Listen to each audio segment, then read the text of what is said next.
When coming to system of ఎడ్యుకేషన్లో వచ్చేసి university 3 dimension stereoscopic technology అంటే విజువలైజ్డ్ టెక్నాలజీ ద్వారా వీళ్ళకు హై అడ్వాన్స్డ్ టెక్నాలజీ ద్వారా క్లాసెస్ ఎడ్యుకేషన్ జరిగిద్దండి అందులో. అంటే విజువలైజ్ టెక్నాలజీలో చదువుకున్న స్టూడెంట్కి ఏంటంటే సబ్జెక్ట్ ఎక్కువ రోజులు సబ్జెక్ట్ నాలెడ్జ్ గుర్తుండడానికి అవకాశం ఎక్కువ ఉంటుంది. Correct. And when coming to university faculty పరంగా మాట్లాడుకుంటే high qualified USMLE cracked faculty ఉన్నారు అక్కడ. యూఎస్ఎంఎల్ఈ అంటే అమెరికన్ ఎగ్జామ్ ఏదైతే ఉందో యునైటెడ్ స్టేట్స్ మెడికల్ లైసెన్స్ ఎగ్జామ్ని క్రాక్ చేసిన ఫ్యాకల్టీ డాక్టర్స్ ఈ యూనివర్సిటీలో ఏది ఎడ్యుకేషన్ ఇవ్వడం జరిగిద్దండి. అండ్ వెన్ కమింగ్ టు వీళ్ళ సిస్టమ్ ఎలా ఉండిద్ది అంటే బొలోగ్నో ప్రాసెస్ అంటే 99 ఇది యాక్చువల్గా జార్జియా ఇస్ యూరోపియన్ కంట్రీ.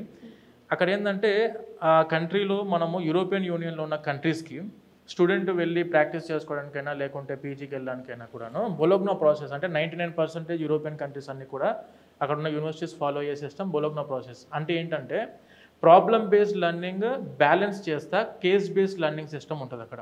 అంటే క్లినికల్ ప్రాక్టికల్స్ అండ్ ఎడ్యుకేషన్ థియరిటికల్స్ అన్నీ కూడా బ్యాలెన్స్ చేసుకుంటే ఎడ్యుకేషన్ అనేది అక్కడ ఇవ్వడం జరిగింది.